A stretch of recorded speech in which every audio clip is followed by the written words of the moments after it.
On the first-class cabin of a flight, a ragged black girl is on her way to a prestigious medical school where she has just received a full scholarship. She tries to ignore the judging stares until a billionaire's wife walks up, looks her up and down, and screams, "Flight attendant, get this trash out of my sight." All she can do is stay silent and take it.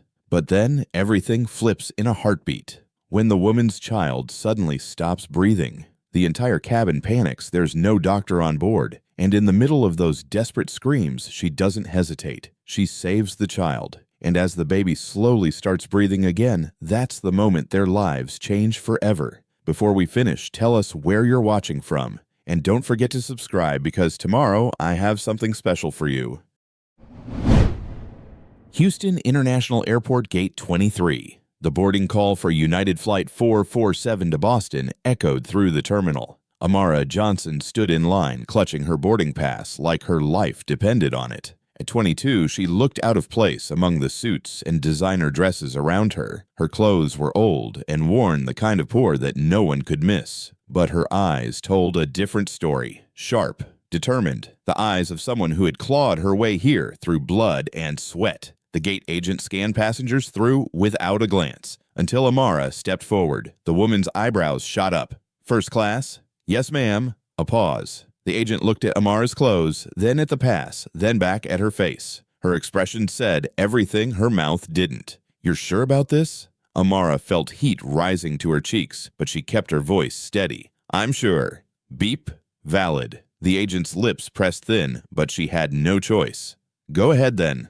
Walking into first class felt like stepping onto another planet. Leather seats, golden light, the smell of fresh coffee and perfume that probably cost more than her rent. A small first-class cabin. Amara found 2B by the window and sat down, making herself as small as possible. She ran her hand over the soft leather, the coolness seeping into her fingertips. This seat was wider than the single bed she had slept in for 22 years in the slums. There was a button to recline, a private screen, and endless legroom. But instead of comfort, Amara felt suffocated. This luxury felt like a cruel reminder that she didn't belong. She glanced at her worn-out sneakers on the pristine velvet carpet, feeling like a stain on a perfect painting. The clinking of glass, the rustling of financial newspapers. Every sound seemed to whisper, "What are you doing here?" Amara, a businessman in row 1, glanced over. His lip curled. He looked away. An elderly woman in row 3 pulled her purse closer to her body. Amara pretended not to notice. She pulled out her medical textbook and opened it, letting the familiar words about anatomy and emergency procedures calm her nerves. In her backpack, tucked safely in cloth, was her father's old stethoscope, the only thing she had left of him. For a few minutes, peace. Then a voice sliced through the cabin like a blade. $50 million is not a game. The Singapore deal closes today or you're done. Victoria Sterling swept into first class like she owned the entire airplane. Platinum blonde, designer everything. A Hermes bag that cost more than most people's cars. She carried an 11-month-old baby on her hip, and the child was screaming his lungs out. "Noah, shut up," she hissed without breaking her phone conversation. She stopped at row 2, seat 2A, right next to Amara. Their eyes met. Victoria froze. Her gaze traveled down Amara's worn clothes, and her face twisted like she'd just stepped in something foul. "Excuse me." Cold as ice. "Is there some kind of mistake here?" Amara's stomach tightened. "Ma'am, this is the first-class cabin." "Yes, I'm in 2B. "You?" Victoria let out a laugh sharp enough to cut glass. "In first class looking like that?" Every eye in the cabin turned toward them. Amara felt the weight of their stares pressing down on her shoulders. "My ticket is valid, ma'am." Victoria's nostrils flared. She spun around and shouted, "Flight attendant, get over here now." A young woman named Jessica rushed over, her smile tight with anxiety. "Mrs. Sterling, how can I?" "Do you see this?" Victoria jabbed a finger toward Amara. "Do you see what's sitting in first class right now?" Jessica's face went pale. "Ma'am, let me just check. I am Victoria Sterling, Sterling Enterprises. My husband sits on the board of this airline."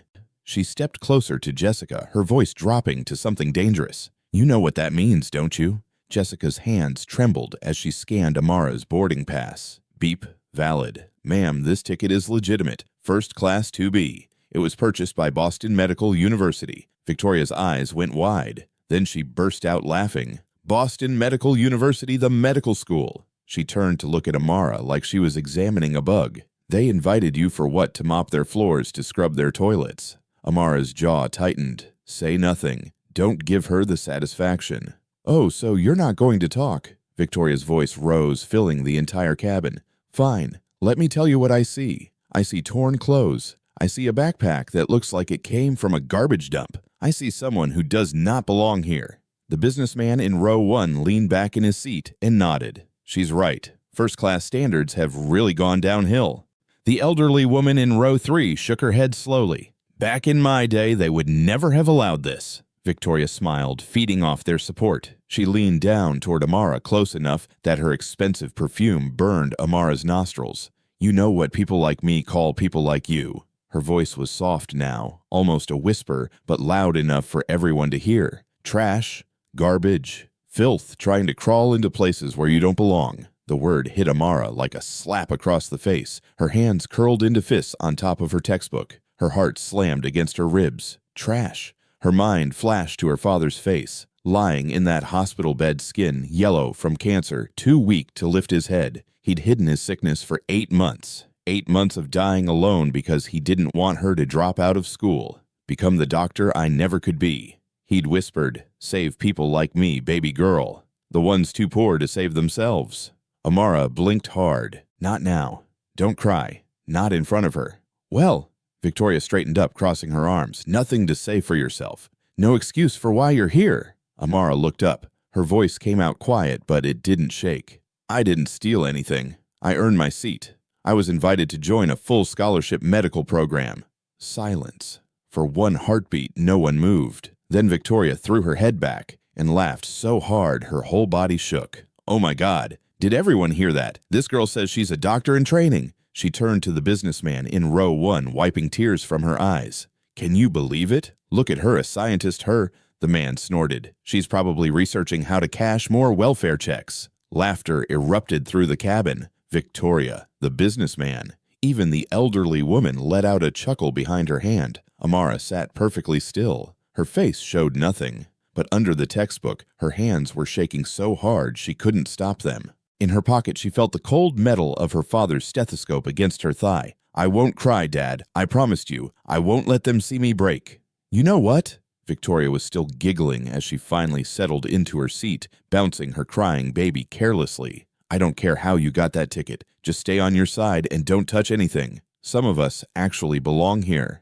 Amara turned toward the window. Outside, the runway stretched toward the horizon. Her reflection stared back at her, faint against the glass. She didn't see the man in row 4 pull out his phone. Marcus Thompson, 40 years old, had been a journalist for the Washington Post for 15 years. He'd covered stories about injustice, racism, abuse of power. He knew exactly what he was looking at right now. Without making a sound, he raised his phone and pressed record. The plane began to push back from the gate. Amara watched the terminal grow smaller through the window. Her throat was tight. Her eyes burned, but she didn't cry.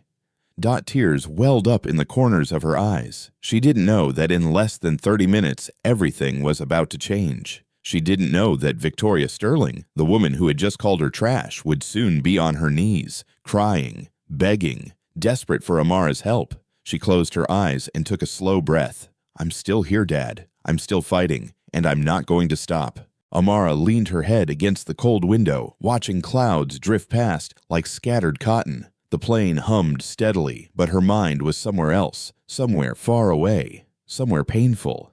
3rd Ward, Houston. The trailer sat at the end of a dark alley where streetlights had stopped working years ago. Roof leaked when it rained. Walls so thin you could hear everything, neighbors fighting babies, crying sirens, wailing through the night. But inside that broken-down trailer, there was something precious. Books. Hundreds of medical textbooks stacked against every wall, piled on every surface. Her father had collected them over 20 years, begging doctors at the hospital to give him their old editions. Amara remembered sitting at the wobbly kitchen table, 10 years old, while her father pointed at diagrams with his rough, calloused finger. See this, baby girl? This is how the liver cleans your blood. And these. He tapped a diagram of dark, twisted cells. These are what happens when cancer takes over. She had looked up at him, eyes wide with curiosity. Daddy, how do you know all this stuff? James Johnson's smile faltered for just a second. Because I wanted to be a doctor once, sweetheart. I studied medicine for 3 years. What happened? He went quiet. His eyes drifted to the stack of unpaid bills on the counter, to her shoes with holes in the soles, to the empty refrigerator humming in the corner. Life happened, baby. Money ran out. He reached over and cupped her face in his hands. But that's okay, because now I've got something better than my old dream. What's that? You. He kissed her forehead. Your dream. And yours is going to be bigger than mine ever was. From that night on, Amara made a silent promise to herself. She would become what her father couldn't. She would make his sacrifice worth something. She grew up fast, started working at 14, delivering newspapers before dawn, running through freezing darkness to save bus fare. By 16, she was juggling 3 jobs. Mornings with newspapers, afternoons waitressing, hiding burns on her hands, smiling at customers, while hunger clawed at her stomach. Nights washing dishes until her fingers cracked and bled. And every night, no matter how exhausted she studied, not in her own room, because she didn't have one, in the corner of the kitchen under the only working light bulb while roaches crawled across the floor. Those years taught her things no classroom ever could. She learned to spot when a baby was sick just by the sound of its cry. She learned to stay calm when everything was falling apart. She learned that knowledge was the one thing nobody could take from her. Then came the phone call that shattered everything. 10 months ago, University Library. Her phone buzzed with an unknown number. Miss Johnson, this is Houston General. Your father collapsed at work. You need to come immediately. Amara ran 2 miles through the Houston heat because she couldn't afford a taxi. When she burst through the emergency room doors, sweat dripping down her face, a nurse led her to a small room in the back. Her father lay on the bed looking like a skeleton wrapped in yellow paper. His cheekbones jutted out sharp. His skin had turned the color of old wax. Daddy! Her voice cracked. James opened his eyes and tried to smile. Hey, baby girl, don't look so scared. Daddy's fine. You're not fine. You're... She couldn't finish the sentence. The doctor pulled her into the hallway. His face was grim. Miss Johnson, your father has stage 4 liver cancer. It's spread to his lymph nodes and spine. The world tilted. Amara grabbed the wall to keep from falling. Stage 4. How is that possible? He never said anything. He never... The symptoms started about 8 months ago. He knew. He just... The doctor sighed heavily. He refused treatment, said he couldn't afford it, and didn't want to burden his family. 8 months. Her father had been dying for 8 months, going to work every day, teaching her every night, hiding his pain behind tired smiles and gentle words, all so she wouldn't drop out of school to take care of him. Amara walked back into the room on shaking legs. Her father was watching her, and she could see in his eyes that he knew she knew. How could you? Her voice came out barely a whisper. How could you hide this from me? Because I know you, Amara. His voice was weak but steady. If I told you, you would have quit school. You would have worked yourself to death trying to pay for my treatment. Of course I would have. You're my father. And you're my daughter. Tears leaked from the corners of his eyes. You're my whole world. Everything I've done, every floor I've mopped, every book I've collected, it was all for you. I wasn't going to let my sickness steal your future. Amara collapsed into the chair beside his bed, sobbing so hard she couldn't breathe. The final weeks were brutal. They brought James home because they couldn't afford to keep him in the hospital. Amara took leave from school and barely left his side. She fed him, bathed him, held his hand through the long, painful nights. One evening, when the sun was setting orange through the trailer's dirty windows, James gripped her hand with surprising strength. Amara, I need to tell you something. Something important. Daddy, don't talk. Save your strength. No. His eyes were fierce despite his weakness. I've been saving my strength for this. He reached under his pillow and pulled out something wrapped in cloth. His hands trembled as he pressed it into her palms. Open it. Amara unwrapped the cloth and found an old stethoscope. The metal was worn smooth from years of being touched. She turned it over and saw words engraved on the side. Heal with love, Dad. That's from my medical school days, James whispered. Only thing I kept when I had to drop out. I've been holding on to it for 20 years, waiting for the right moment to give it to you. Daddy, I can't. Yes, you can. He squeezed her hand with everything he had left. You're going to be a doctor, Amara. You're going to finish what I started. You're going to save people like me, people too poor to afford treatment, people the system forgets about. Tears poured down her face. I don't know if I'm strong enough. You're the strongest person I know. James smiled, and for a moment he looked like the father she remembered from childhood, full of hope and dreams. "Promise me, baby girl. Promise me you'll never give up." She nodded, choking on sobs. "I promise, Daddy. I promise." 3 days later, James Johnson died in his sleep. His hand was still holding hers. Amara opened her eyes. She was back on the plane, tears streaming down her cheeks. Her father's stethoscope pressed against her heart through the pocket of his old hoodie. Outside the window, clouds stretched endlessly white. Behind her, Victoria Sterling was barking into her phone about money and deals and things that meant nothing. "I'm on my way, Daddy. Boston Medical University. Your dream. I won't let you down, no matter what anyone says, no matter what they call me. I promise." 20 minutes into the flight, Jessica approached first class carrying a silver tray, lobster tail, organic salad, a glass of Moët champagne. She set it down in front of Victoria with a polite smile. "Your meal, Mrs. Sterling. Can I get you anything else?" Victoria didn't even glance at her. She picked up the champagne glass, sniffed it, and set it back down with a sharp clink. "This isn't Dom Perignon." "I'm sorry, ma'am. This flight only carries Moët." Victoria picked up the glass and held it out toward Jessica, arm extended like she was handing off garbage. "Take it away. I don't drink cheap champagne." Jessica's smile tightened. She took the glass and retreated quickly. Baby Noah was fussing on Victoria's lap, his small whimpers growing louder. Victoria bounced him absently with one hand while scrolling through emails with the other. "I don't care about the time difference. Singapore closes today or you're fired." She pressed the phone harder against her ear. "No excuses. Make it happen."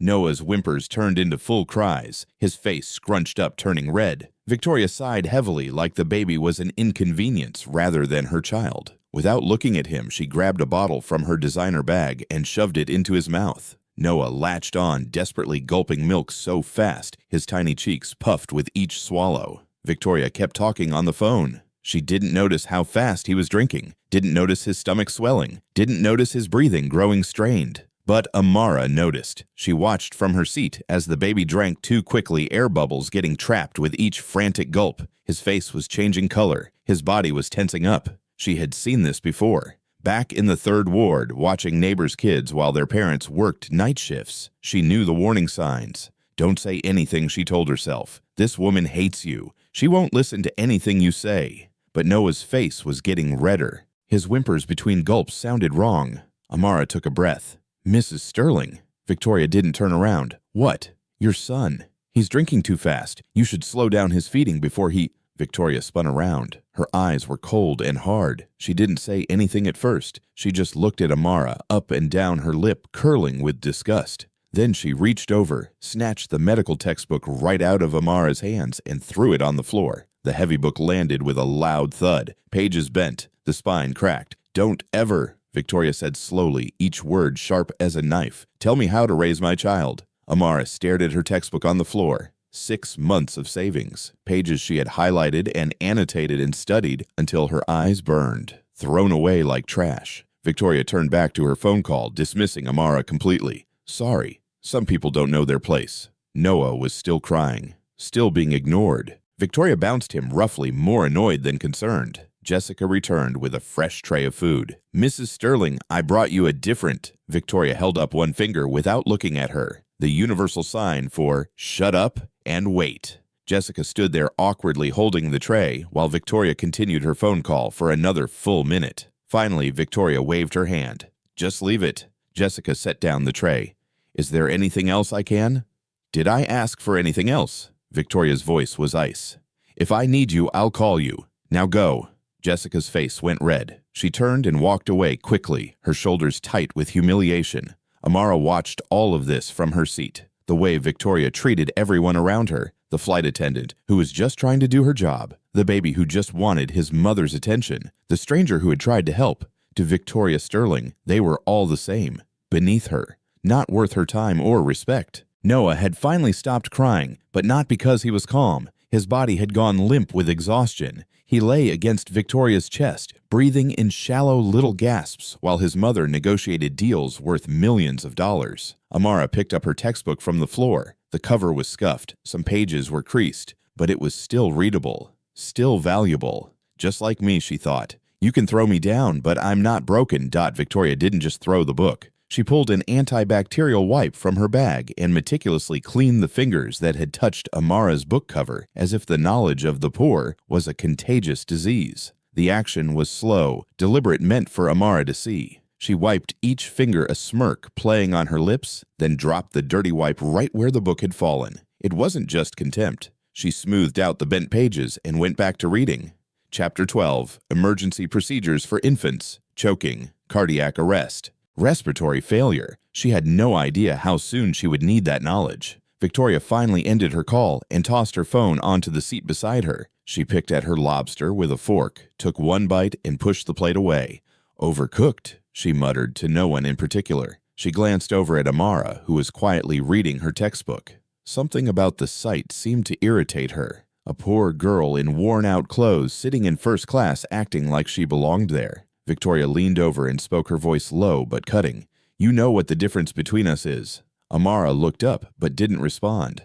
"I earned my place here. My husband built an empire. We have power, influence, respect." Victoria smiled coldly. "And you're just passing through, playing pretend. Tomorrow you'll be back where you belong, and I'll still be here." Amara held her gaze for a long moment. She thought about all the things she could say. About working 3 jobs while Victoria probably never worked a day in her life. About her father who mopped floors so his daughter could have a chance. About the scholarship she had earned by beating 2,000 applicants. But what would be the point? Victoria Sterling had already decided who Amara was. Nothing she said would change that. So instead, Amara just turned back to her textbook and kept reading.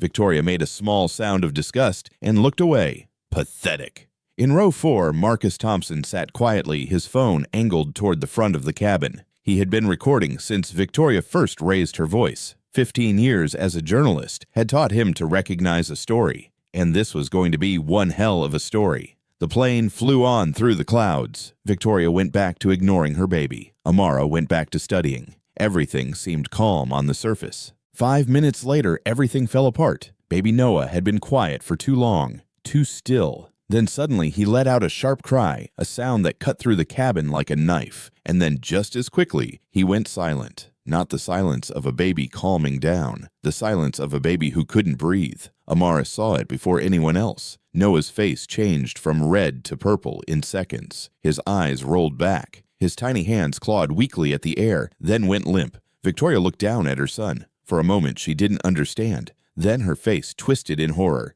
"Noah, Noah, oh my God!" She shook the baby, slapped his cheeks. Nothing. No response. His lips were turning blue. "Somebody help me. My baby can't breathe, help." The cabin erupted into chaos. Passengers craned their necks. Jessica came running from the back, her face pale with fear. Amara was already on her feet. "Let me see him. I know how to." Victoria spun around, eyes wild with tears, but still burning with contempt.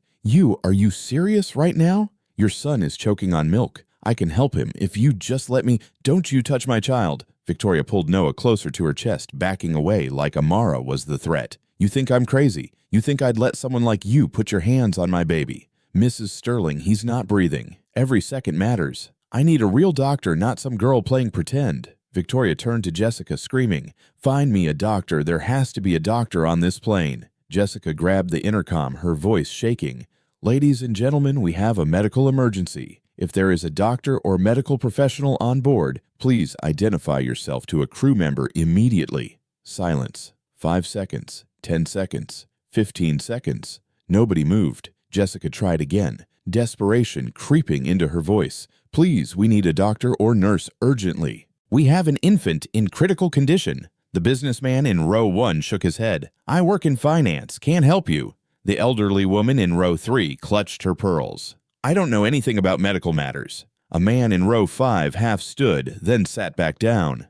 "I'm an engineer. I wouldn't know where to start." Victoria's scream tore through the cabin. "This is first class. You're all supposed to be successful people. Somebody must know something." But success couldn't save her baby. Money couldn't open his airway. All their wealth and status meant nothing at 30,000 feet with a dying child. Noah's face was darker now. His lips had turned from blue to almost black. His chest wasn't moving anymore. Jessica ran to the cockpit and grabbed the intercom to the pilots. "Captain, we have an infant who stopped breathing. We need an emergency landing now." The captain's voice came back calm but serious. "We're over Mississippi. Nearest airport is about 40 minutes out." 40 minutes? He doesn't have 40 minutes.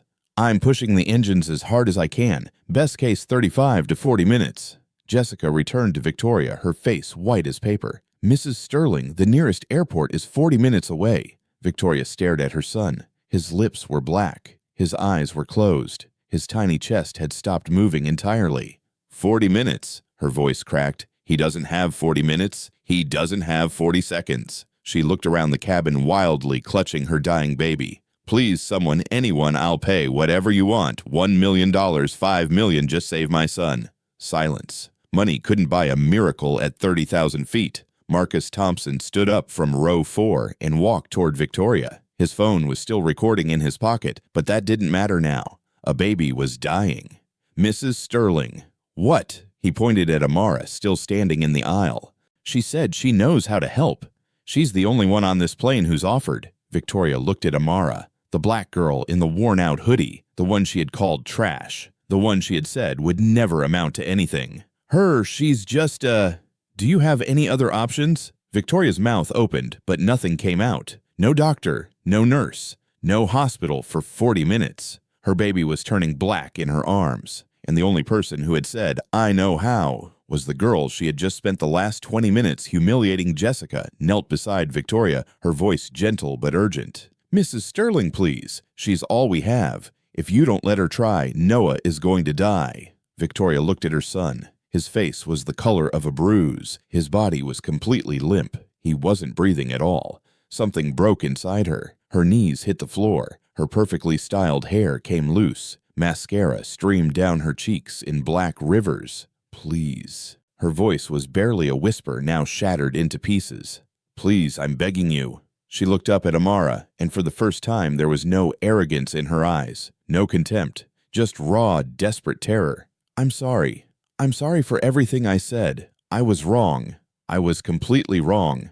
Tears poured down her face. "Please save my son. Please, I'll do anything. Please." Amara looked down at the woman kneeling at her feet, the woman who had called her garbage, the woman who had said she would never be anything, the woman who had made her feel smaller than dirt. The whole cabin was silent. The businessman in row 1 stared at his shoes. The elderly woman in row 3 had her hand over her mouth. Amara could say no. She could walk away. She could let Victoria Sterling feel exactly what it was like to be powerless. But then she heard her father's voice in her head, as clear as if he were standing right beside her. Not words of anger, not words of revenge, just the simple truth he had taught her all her life. "Save people, baby girl. That's what we do."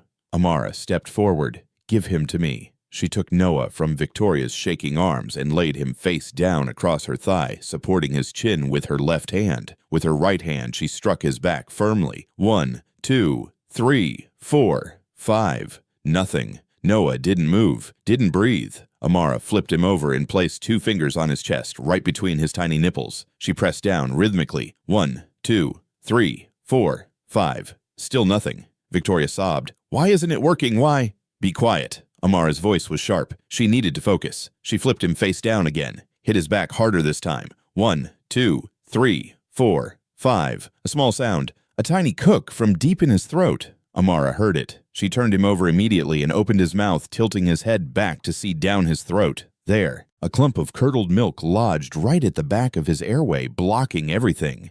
"I need a flashlight and something small and thin like tweezers." Jessica grabbed the emergency kit and pulled out a small flashlight. "There's no tweezers in here." Amara's mind raced. She looked around frantically, then grabbed her backpack. She pulled out a ballpoint pen, unscrewed it, and removed the ink cartridge, leaving just the hollow plastic shell. "Hold the light steady. Aim it into his mouth." Jessica's hands trembled as she pointed the flashlight into Noah's throat. Amara could see the milk clot clearly now wedged tight against his windpipe. She inserted the tip of the pen casing carefully, gently using it to hook around the edge of the blockage. Her hands were shaking, but her mind was calm. She remembered her father's words during one of their late-night study sessions. "In an emergency, your hands can shake, but your head has to stay cold." Time seemed to freeze. In that moment, Amara no longer heard the plane engines, Victoria's sobbing, or the passengers' murmurs. The world shrank to the diameter of the baby's windpipe. Her hand felt the resistance. The milk clot was slippery, stubbornly clinging to the throat lining. If her hand slipped, it could push the blockage deeper into the lungs, and Noah would die instantly. Cold sweat ran down her spine, but her hands remained as steady as a rock. Please, she prayed to God and to her father's spirit, steady my hands just a little more. She rotated her wrist slightly, a microsurgical technique she had practiced thousands of times in her mind, with crude tools in her kitchen. She worked the plastic tip under the clot and pulled. The chunk of milk came free. Noah coughed once, then again, then his face scrunched up, and he let out a scream so loud it echoed through the entire cabin. The most beautiful sound anyone had ever heard. The cabin exploded. Applause. Crying. Passengers grabbing each other in relief. Victoria snatched her son back into her arms, sobbing so hard her whole body shook. "Noah, oh God, Noah, you're okay. You're okay." The baby screamed and screamed, his face slowly changing from purple back to pink. Color returning. Life returning. Jessica was crying openly. She did it. Oh my God, she actually did it. The businessman in row 1 stood frozen, unable to speak. The elderly woman in row 3 was weeping into her hands. Marcus Thompson lowered his phone, his own eyes wet. She just saved that baby's life. I can't believe what I just saw. Amara sat back in her seat, her whole body trembling. Sweat dripped down her forehead. Her hands wouldn't stop shaking. She looked at Noah, pink and screaming and alive, and she felt her father's stethoscope pressing against her leg through her pocket. "I did it, Daddy. I saved him." Victoria looked up at Amara, her face a mess of tears and ruined makeup. The arrogance was gone. The contempt was gone. There was nothing left but shame and gratitude. "I don't know what to say."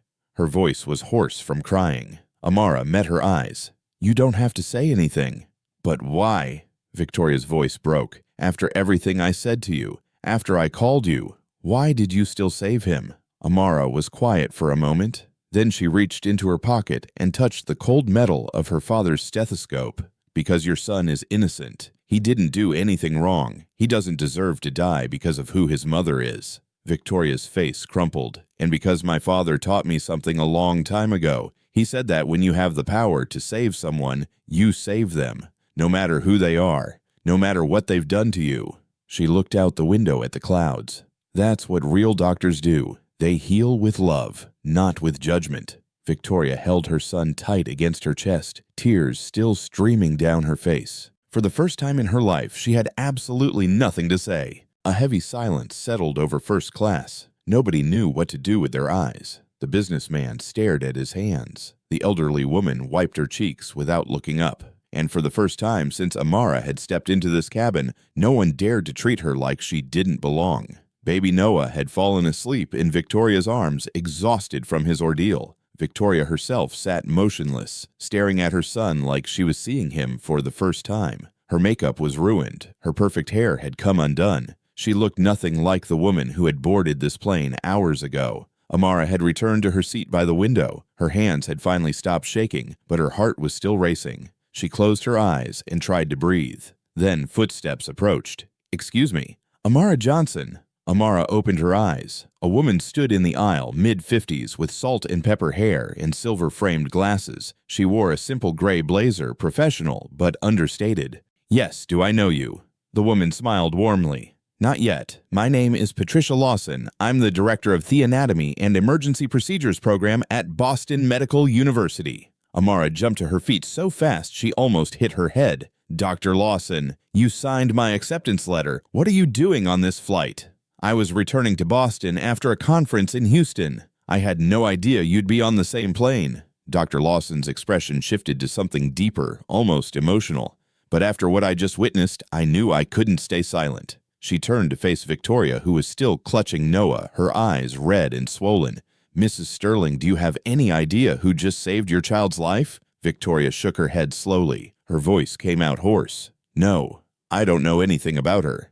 "Then let me tell you exactly who she is." Dr. Lawson raised her voice so the entire first-class cabin could hear. The businessman in row 1 looked up reluctantly. The elderly woman in row 3 turned to listen. Even Jessica stopped what she was doing. 6 months ago, my office received over 2,000 scholarship applications. Students from Harvard, Yale, Princeton, Stanford, young people with every advantage in the world, private tutors, wealthy families, connections that opened every door. She paused, letting the weight of her words settle. Amara Johnson's application came from the University of Houston. No fancy letterhead, no prestigious recommendations, just a research proposal and an essay. Dr. Lawson pulled out her phone and held it up. I've been reviewing applications for 30 years, Mrs. Sterling. I've read thousands of essays from brilliant students, but Amara's proposal stopped me cold. Victoria's eyes flickered with something that might have been curiosity. Her overall clinical knowledge and personal mission to serve underserved communities was so innovative that I shared it with our senior researchers. 3 of them people who've spent decades in this field asked to work with her before she even arrived. One of them said it was the most promising approach he'd seen in 20 years. The businessman in row 1 shifted uncomfortably in his seat, the same man who had laughed at Amara hours ago. She didn't just rank in the top 10 applicants. She didn't rank in the top 5. Dr. Lawson looked directly at Victoria. Amara Johnson ranked number 1 out of 2,000 applicants from the best universities in the world. Victoria's face went pale. She looked at Amara with completely different eyes now. The girl in the worn-out hoodie. The girl she had called garbage. That first-class ticket, Dr. Lawson continued, I purchased it personally. Because when you recruit a once-in-a-generation talent, you don't put them in coach. You treat them with the respect they've earned. Marcus Thompson stepped forward from row 4. Amara, can I ask you something? Your research focuses on liver cancer specifically. Is there a reason for that? Amara was quiet for a moment. When she spoke, her voice was soft but steady. My father worked as a janitor at Houston General Hospital for 20 years, the same hospital where he'd once studied medicine. Victoria's breath caught. He dropped out in his 3rd year because his mother got sick, and there was no one else to take care of her. But he never stopped loving medicine. Every day he walked past the classrooms where he used to sit. Every day he cleaned the offices of doctors who used to be his classmates. Amara touched the stethoscope in her pocket. Most people would have been bitter, but not him. He said being close to medicine, even as a janitor, was enough. He said watching doctors save lives reminded him why he fell in love with it in the first place. She looked out the window for a moment, collecting herself. When I was little, he'd come home exhausted and still find the energy to teach me, not because he wanted me to fulfill his dream, but because he saw how my eyes lit up when he explained how the human body worked. He saw that I loved it too. Her voice cracked slightly. He used to say, Amara, medicine isn't about money or status. It's about looking at someone who's suffering and deciding you're going to help them no matter what. That's why I chose this path, not for him, for the same reason he chose it. Dr. Lawson nodded slowly, her eyes glistening. And that passion shows in everything you do, Amara. Your application wasn't just smart, it was personal. It came from someone who truly understands why this work matters. She turned to address the whole cabin. What I witnessed today confirmed everything I believed about this young woman. Under pressure that would break most people, she stayed calm. She used her knowledge to save a life. And she did it for someone who had just humiliated her. Dr. Lawson looked at Amara with unmistakable pride. That's not just intelligence. That's character. That's exactly the kind of person we need in medicine. She reached into her blazer and pulled out a small card. Amara, I was planning to wait until you arrived in Boston to discuss this. But after today, I don't want to wait. Amara looked confused. Discuss what? Boston Medical University will cover all your living expenses for the duration of your program. Housing, food, books, everything. I want you focused entirely on your research, not worrying about how to pay rent or whether you can afford dinner. Amara's eyes went wide. Dr. Lawson, I can't ask you to. You're not asking. I'm offering. Dr. Lawson smiled. Consider it an investment. The work you're going to do will save thousands of lives. The least we can do is make sure you don't have to work 3 jobs while you're doing it. For a moment, Amara couldn't speak. All those years of exhaustion. Delivering newspapers in the freezing cold, waitressing until her feet ached, washing dishes until her hands cracked and bled, the constant weight of wondering if she could afford to keep going. And now someone was lifting that weight off her shoulders. Thank you. She whispered, her voice thick with emotion. Thank you so much. Victoria stood up slowly. She walked toward Amara, still holding Noah, her movements uncertain and humble. She stopped in front of Amara and just stood there for a moment. Her mouth opened, but no words came out. Instead, she reached out and took Amara's hand. Her fingers were trembling. "I looked at you," Victoria whispered, her voice breaking, "and I saw old clothes. I saw dark skin. I saw someone who didn't belong in my world." Tears poured down her cheeks. "I didn't see the girl who ranked first out of 2,000. I didn't see the researcher whose ideas impressed scientists who've worked for decades. I only saw my own disgusting ego reflected back. I used wealth to build a wall, thinking it would protect me and my son from common things. But when death arrived, that wall of money collapsed in an instant, and the only person who reached out to pull me from that rubble was the one I had spat on." Victoria's voice choked every word, agonizing. She looked at her trembling hands. These diamond-ringed hands had been utterly useless, while Amara's dishpan hands had created a miracle. She squeezed Amara's hand tighter. "I have everything: money, houses, designer clothes, but I don't have what you have. I don't have the courage to help someone who just hurt me." Amara looked at the woman standing before her. She thought about all the insults, the textbook thrown on the floor, the word trash echoing in her ears. But she also thought about her father, about how he worked alongside doctors who used to be his classmates and never once complained, about how he found joy in medicine even when life took his dream away. "My father taught me something," Amara said quietly. "He said that holding on to anger is like carrying a stone everywhere you go. It only hurts you." She squeezed Victoria's hand back. "I forgive you, not because what you said was okay, but because forgiveness isn't about what people deserve. It's about setting yourself free." Victoria let out a sob. She couldn't find words, so she pulled Amara into a hug instead, crying against her shoulder while Noah slept peacefully between them. And Amara hugged her back, because that's what her father would have done, because medicine wasn't just about saving bodies, it was about healing hearts too. The plane touched down in Boston an hour later than scheduled. The moment the wheels hit the runway, Amara felt something shift. The flight was over, but somehow she knew her life was about to change in ways she couldn't predict. She pulled out her phone and turned it on. Within seconds, it exploded. Notifications flooded the screen so fast she couldn't read them. Missed calls, text messages, social media alerts. Her phone buzzed continuously like it was having a seizure. 247 missed calls, over 500 text messages, thousands of notifications from Twitter and Instagram. "What is happening?" she whispered. Marcus Thompson leaned over from across the aisle, his laptop open. "That would be my fault." "What do you mean?" He turned the screen toward her. On it was a video already showing over 50 million views. The headline read, "Billionaire's wife calls black woman trash. 8 minutes later, begs her to save her baby." Amara stared at the screen, unable to speak. "I uploaded it 2 hours ago while we were still in the air," Marcus said. "It went viral within minutes. Every major news outlet is covering it. CNN, BBC, New York Times, Washington Post, which is where I work. Everyone wants to talk to you." The plane taxied to the gate. Amara gathered her things in a daze, her mind spinning. When the doors opened and she walked up the jetway into the terminal, she stopped dead in her tracks. Hundreds of people were waiting at the gate. They held signs that said, "Thank you, Amara," and "Hero," and "We stand with you." Flowers, balloons, camera flashes going off like lightning. The moment they saw her, the crowd erupted in cheers and applause. Reporters pushed toward her, shoving microphones in her face. "Amara, how do you feel right now? Are you angry at Mrs. Sterling? What message do you have for young people who face discrimination?" Amara couldn't process any of it. She stood there frozen, overwhelmed by the noise and the lights and the hundreds of eyes staring at her. Dr. Lawson appeared at her side, putting a protective arm around her shoulders. "Everyone, please. Amara needs rest. She'll speak to the press when she's ready."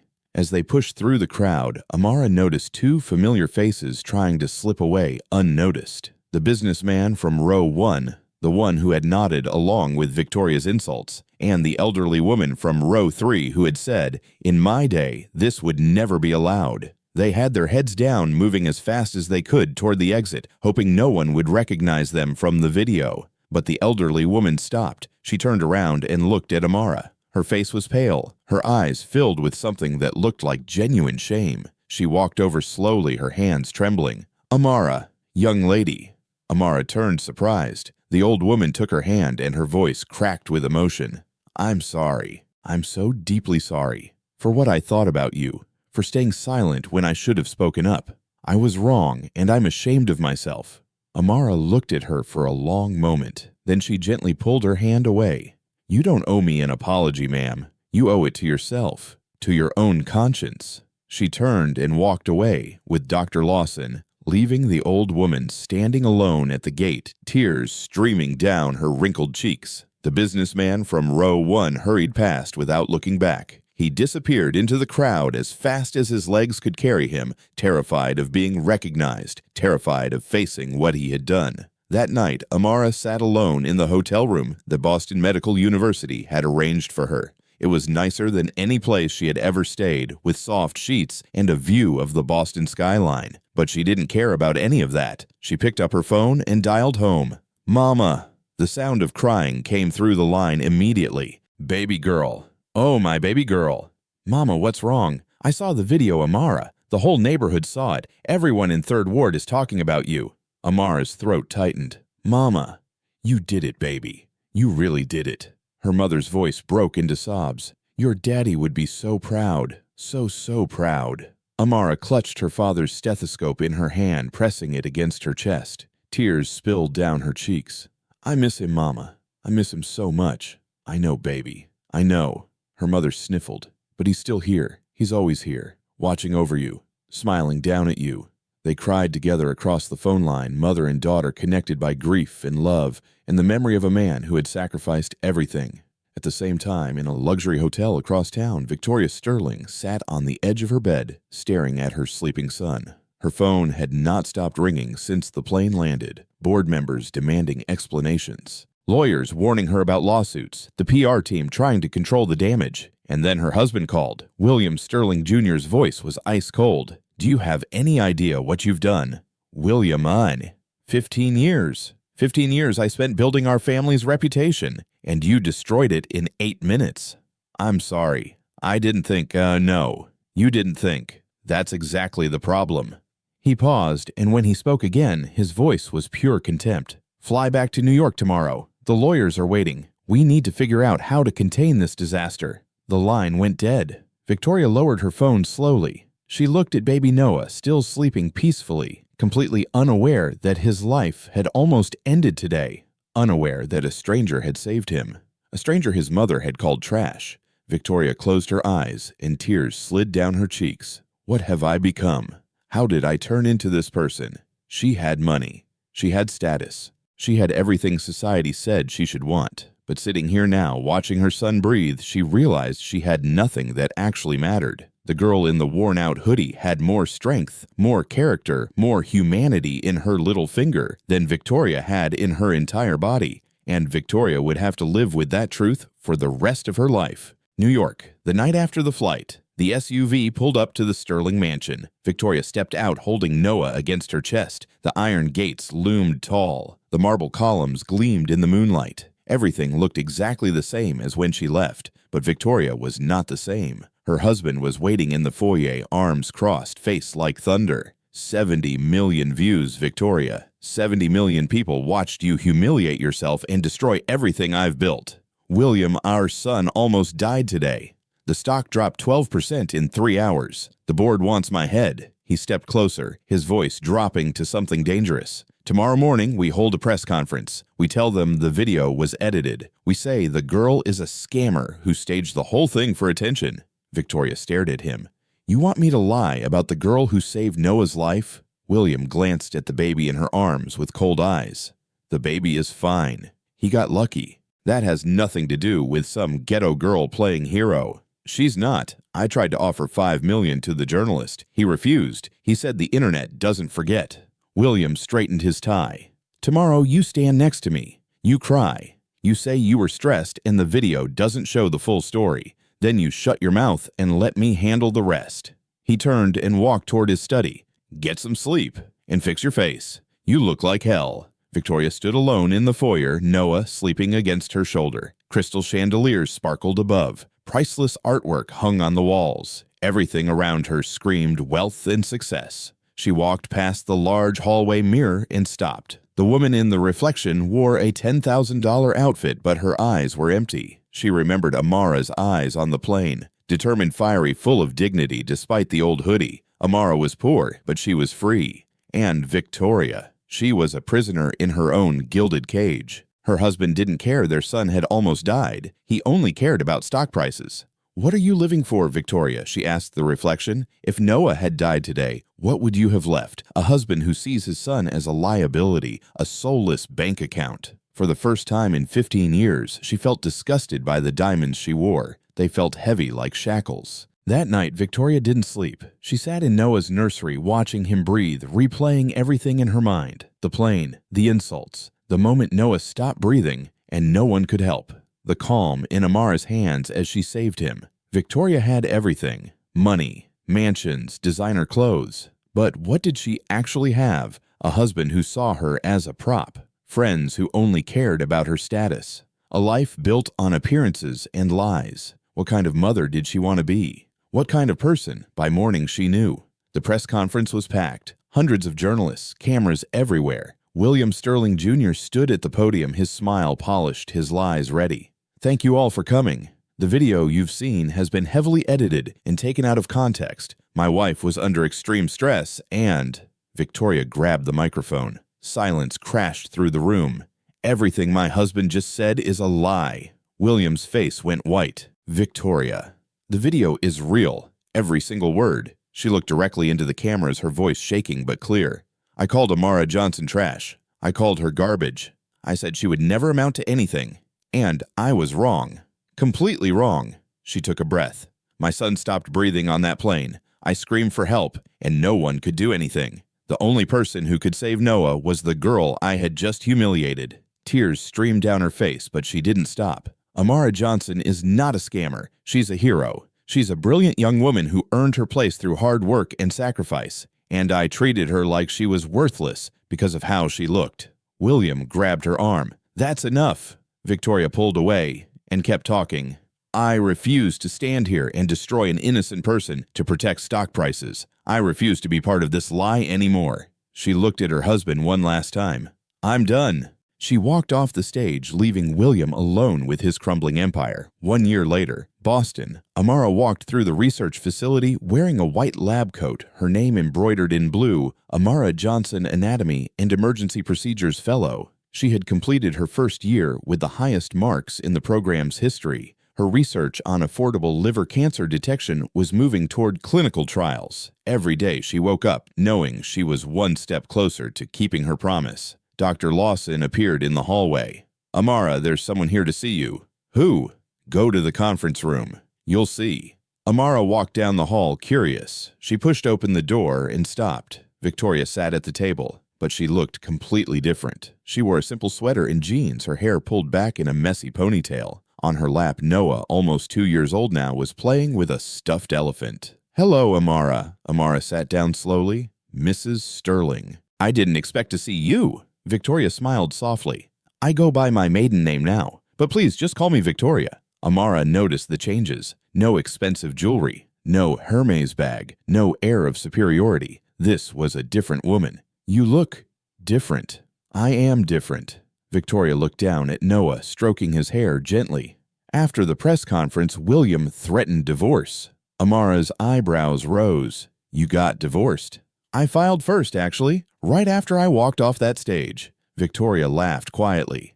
He was so shocked. In 15 years of marriage, I had never once stood up to him. I was just decoration, a trophy wife who smiled and stayed silent. "What happened after?" "He tried to take everything, the houses, the money, even Noah." Victoria's jaw tightened at the memory. "But I fought. For the first time in my life, I actually fought for something that mattered. And you won." "I got custody of Noah. That's all I wanted." Victoria looked around the simple conference room. "I sold the jewelry, sold the designer bags, moved out of the penthouse into a 2-bedroom apartment." Amara leaned forward, genuinely surprised. "You gave up all of that." "I gave up things that never made me happy." Victoria met her eyes. She laughed, and it was a real laugh.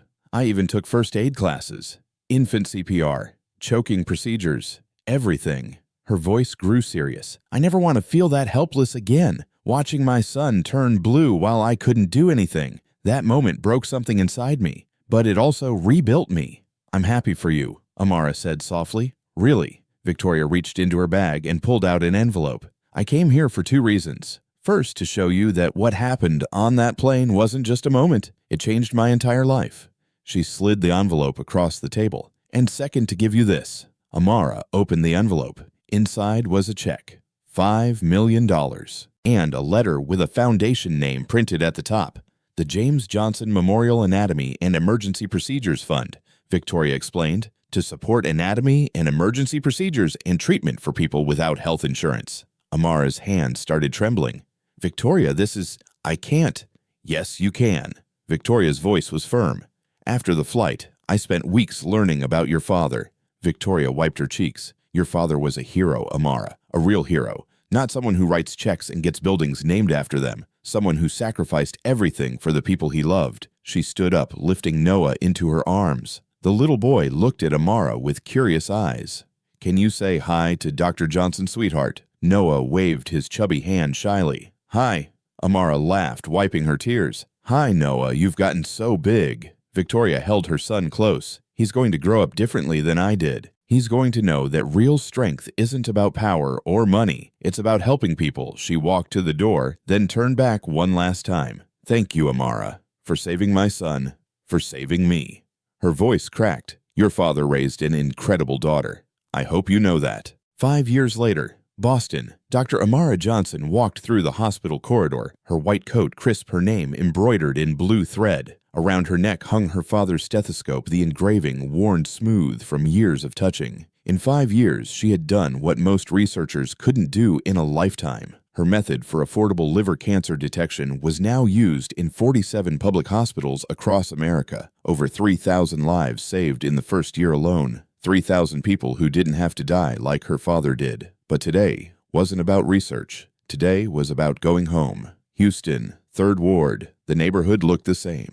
Cracked sidewalks, boarded windows, streets the city forgot existed. Amara walked through blocks that she used to run as a child, delivering newspapers in the freezing dark. Then she turned a corner and stopped. Where the old abandoned lot used to be, a building now stood. Fresh white paint, clean windows. A sign above the entrance in bold blue letters, James Johnson Community Health Center. Amara couldn't move. She just stood there staring at her father's name. Free clinics for people without insurance, early cancer screening, family counseling, everything her father had dreamed about, everything he never lived to see.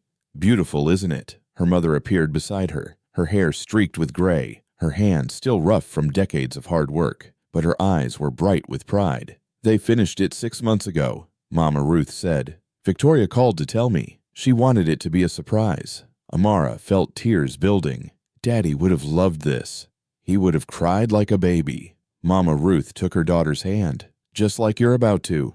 They laughed together, tears streaming down both their faces, standing in front of the building that carried James Johnson's name. That evening, Amara walked alone through the old neighborhood. She needed time to think, time to remember. The trailer where she grew up was gone, torn down years ago. In its place was a small park with benches and a playground. A sign read Johnson Memorial Park. She sat down on a bench and looked up at the sky. Stars were hard to see in 3rd Ward. Too much light pollution. But tonight, a few broke through. Excuse me. A small voice made her turn. A little girl stood nearby, maybe 10 years old, black with braids, wearing clothes that were clean but clearly secondhand. Her sneakers had holes in them, just like mine used to, Amara thought. Are you Dr. Johnson? The girl's eyes were huge. I saw you on TV. Amara smiled. That's me. What's your name? Jasmine. The girl bounced with excitement. You're the cancer doctor. My teacher showed us a video about you. She said you grew up right here. I did. Right where this park is, actually. Jasmine's mouth dropped open. For real, you lived here, but you're famous. I wasn't always famous, Jasmine. The girl's excitement faded a little. She looked down at her worn shoes. I want to be a doctor too, but my mama says we can't afford it. She says college costs too much money. Amara felt her heart squeeze. She remembered saying those exact words, sitting at the wobbly kitchen table, wondering if dreams were only for rich people. Jasmine, can I tell you a story? The girl nodded and sat down beside her. Once there was a girl who lived right here in 3rd Ward. Her daddy was a janitor. Her mama washed dishes. They were so poor they couldn't afford books. Jasmine listened with wide eyes, but her daddy believed in her. Every night, no matter how tired he was, he taught her everything he knew. He said she could be anything she wanted as long as she never gave up. What happened to her? She worked 3 jobs to pay for school. She studied every night until her eyes burned. People told her she didn't belong. People called her names. But she kept going because she made a promise. Jasmine leaned forward. That girl was you, wasn't it? That girl was me. How did you do it? How did you get out? Amara looked at this child who reminded her so much of herself. Same neighborhood, same worn-out clothes, same impossible dreams. I'm going to tell you what my daddy told me, the thing that changed my life. Jasmine waited, barely breathing. You don't need money to be smart. You don't need fancy clothes to work hard. You don't need anyone's permission to chase your dreams. Amara put her hand on Jasmine's shoulder. The only thing you need is the decision to never quit, no matter what anyone says, no matter how hard it gets. But what if people say I can't? What if they say I'm too poor? Amara thought about Victoria Sterling on that airplane, the businessman who laughed, the old woman who clutched her purse, all the people who looked at her and saw nothing but a poor black girl in worn-out clothes. People said those things to me, Jasmine. They called me trash. They said I would never be anything. What did you do? I proved them wrong. Amara reached into her pocket and pulled out a business card. Here, my number and email. Whenever you need help, books, advice, scholarship, information, you call me. Jasmine took the card like it was made of gold. Her hands trembled. You'd really help me. That's what we do. People who make it out of places like this, we reach back and pull others up. That's how we break the cycle. That's how we honor the people who sacrificed for us. Jasmine threw her arms around Amara. Thank you, Dr. Johnson. Thank you so much. You're welcome, sweetheart. Amara hugged her back. I expect to see you in medical school in about 10 years. Don't let me down. Jasmine pulled back, grinning. I won't. I promise. She ran off down the street, clutching the business card to her chest. Amara watched her go. Same neighborhood, same worn-out shoes, same fire in her eyes. The circle was complete. She had kept her promise to her father. She had become a doctor. She had saved thousands of lives. And now she was passing the dream forward. Amara touched the stethoscope around her neck. The metal was warm from her skin. The engraving was fading, but she could still feel every letter. Heal with love. She looked up at the stars breaking through the city haze. I did it, Daddy. Everything you dreamed, everything you sacrificed for, it wasn't for nothing. Your dream is alive, and it's going to keep living long after I'm gone. She stood up and walked home through the streets of 3rd Ward, the same streets where she delivered newspapers as a child, the same streets where her father taught her to dream. Behind her, the James Johnson Community Health Center glowed warm in the darkness. Ahead of her, somewhere in this neighborhood, a little girl named Jasmine was already planning her future. The story wasn't ending. It was just beginning again. Join us to share meaningful stories by hitting the like and subscribe buttons. Don't forget to turn on the notification bell to start your day with profound lessons and heartfelt empathy.